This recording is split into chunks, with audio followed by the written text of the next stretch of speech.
Mga sangka, ito pala talaga yung dahilan kung bakit hindi binuksan ang box na naglalaman ng sinasabing malaking ebidensya daw po kay Vice President Sara Duterte.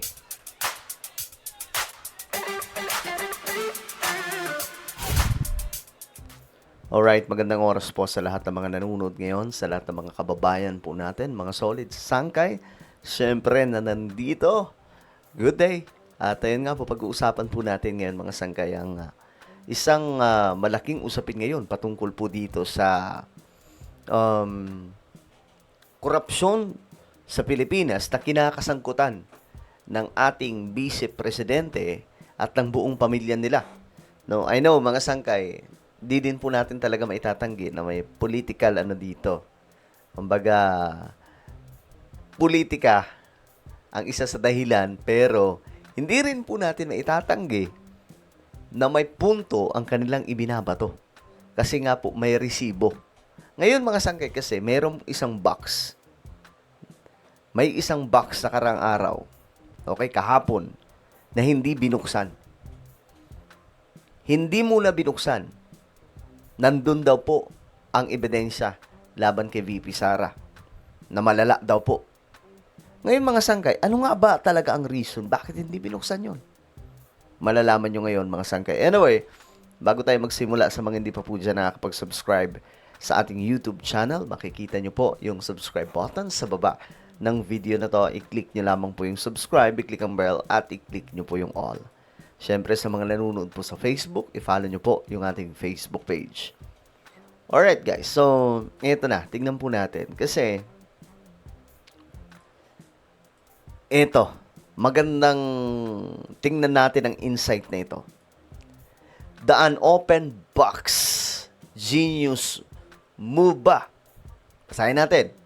Akala daw po na marami naduwag ang house nung hindi nila binaklas ang BIR box ni Inday Sara.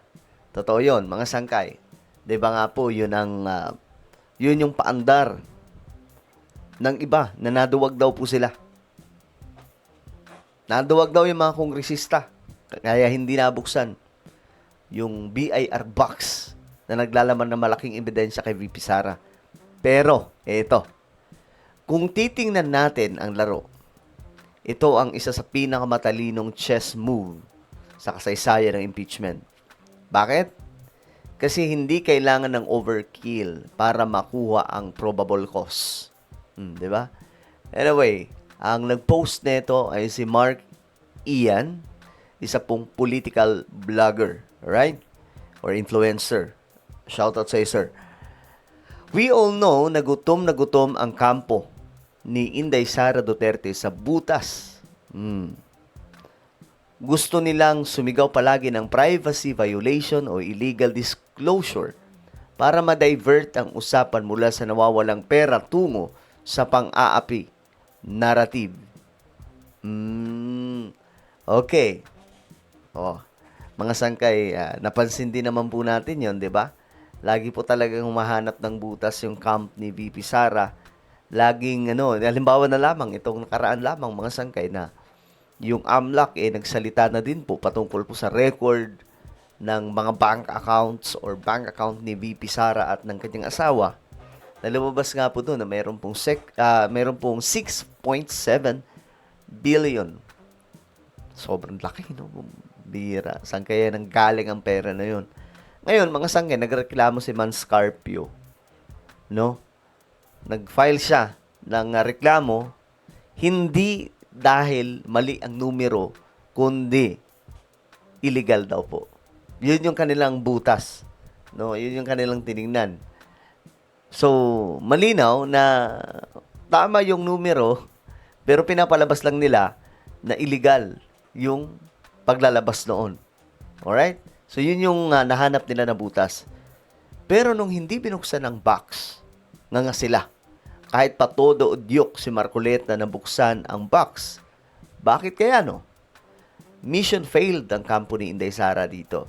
Dahil pinagkakitan sila ng script. Wala silang magawang drama kasi nanatiling selyado ang dokumento. Exactly. Ngayon kasi, 'di ba? Kita niyo naman. Wala po silang reaction na Kasi hindi binuksan yung box. So, saan bubuksan yung box? Or bubuksan pa ba talaga yung box na yun? Malalaman nyo ngayon. Ito din naman po mga sangga yung ano ko. Ito yung nakikita kong mangyayari. Pansamantala, hindi mo na bubuksan. Pero may proper place na mabubuksan yan. At matindi ito mga sangkay. Ang house space kasi ay parang pre-game lang. Ang totoong gera ay nasa Senado. Bakit mo ilalabas ang lahat ng alas mo ngayon kung pwede namang i-deliver ang box na nakaseal at nakaribon sa Senate? Mas malinis tingnan. Totoo, mga sangkay. Ang totoong bakbakan ay nasa Senado. So, alam nyo, mga sangkay, kung tutuusin nga, lamang po ng mga bataan doon si VP Sara. Pero, dahil nga doon ang totoong gera, mga sangkay, doon ang labasan ng ebidensya. Kahit pa po lamang na lamang si VP Sara ng mga tao doon, kung ang ebidensya ay sumisigaw, wala po silang magagawa. Okay? Kasi pag boboto sila, pabor kay VP Sara, yayariin po sila, tatandaan po sila ng mga tao.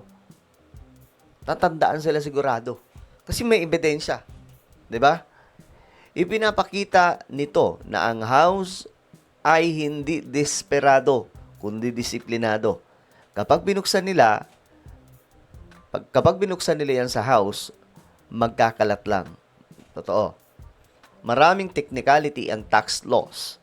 Imbes na mapabilis ang impeachment, baka mabaon pa sa sandamakmak na motions at TRO mula sa Supreme Court. Well, yan ang style ni Inday Sara, di ba? Totoo yun ng mga sangkay, sigurado. Magsasalita na naman po yung korte, hindi tama yung ginawa nyo, kanselado na naman po yung harangan na naman ng korte yung impeachment.